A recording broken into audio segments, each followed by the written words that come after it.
Parents, if your team doesn't understand their biggest SAT weaknesses, it's not their fault. Watch this quick video and I'll show you exactly how to increase your team's SAT scores by understanding where they need the most help. For those of you guys who don't know me yet, my name is Jared Wynn and I'm the founder and director of Geometry Guru's SAT Prep. I've helped hundreds of students increase their SAT scores so that they can go to their dream colleges and qualify for scholarships.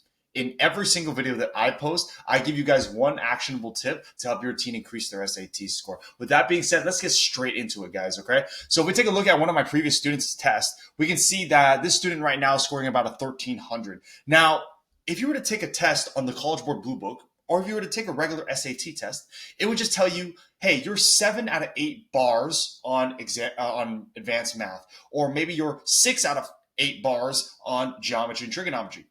That doesn't really tell you anything. The problem with the College Board and the problem with the Blue Book is that it only tells you which of the big 8 topics you need the most help in. There are 64 SAT concepts that show up on every single exam. So the College Board only telling you about the 8 big ones really doesn't help you.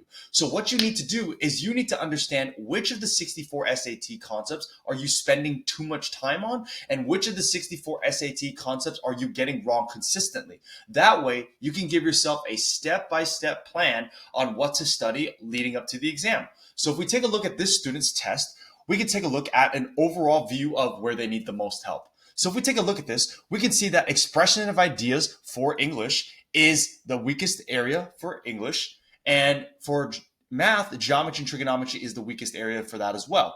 Now, if we take a look at this, we can see that geometry and trigonometry, 100%, yes, we need to spend time on it, but we see how much time we're spending on it as well.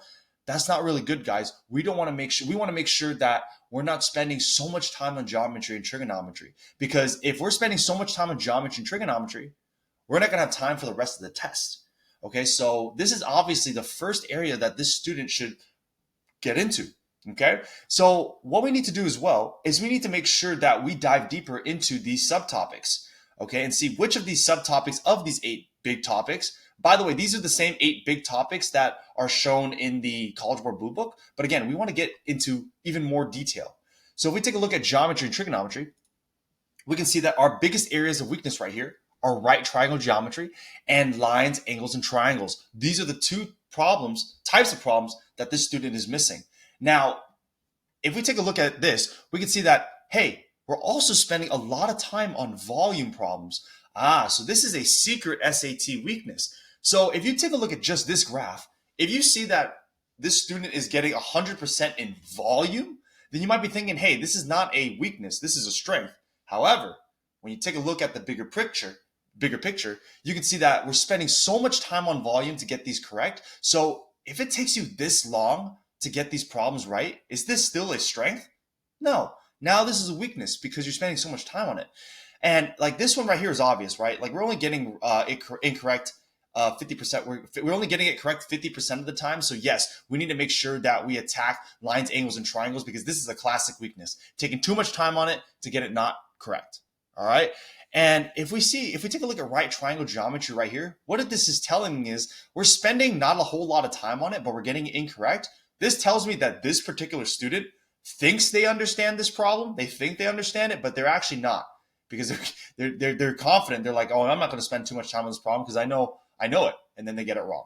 Okay, so if we break it down, we can see that the good news is that this student is only missing hard problems. So if they're only missing hard problems, that means that they can focus their efforts on the more difficult problems, okay, rather than just wasting time practicing problems that they already know how to do.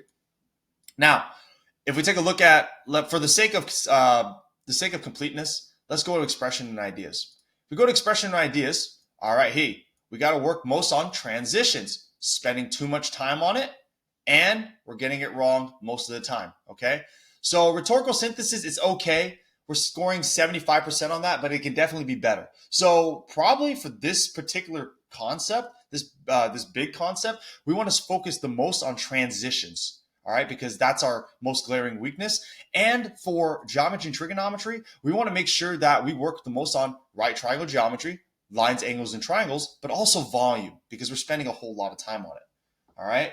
All right, guys. Hopefully this is helpful for you guys. If you guys want a free diagnostic breakdown so I can give the same type of analysis on your teen's test, make sure you send me a PM or go to my free Facebook group, and I'll show you exactly how you can do the same thing for your teen. I'll break it down for you for completely free, no obligations. Okay?